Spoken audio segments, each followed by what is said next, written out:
calendar dashboard. Inside of the calendar section, whenever you're in your calendar, let me just go to like the day view. So I may have things on my calendar. I've got a few different people that they like to have their printed version of their calendar.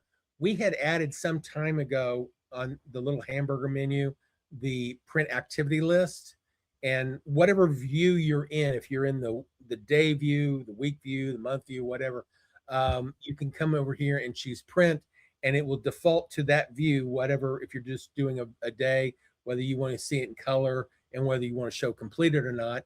And what this does then is this will open up your list of activities from your calendar. Well, that's great and all, but you're in your calendar, you're having to search them and stuff. In the dashboard, we have that same calendar feature here, technically. So if I come in here and say, well, what do I have on my calendar today? I can click on today. I've added the little printer button here, so it'll do that same printout for whatever you're looking at for today's activities or whatever. So you can see those items in the list. If you're looking at your past due, which spans multiple days potentially, and you do that same printout, it will show it. It takes a little bit longer to print. In this case, I've got 118 things to print. I think it'll probably go 3 or 4 pages.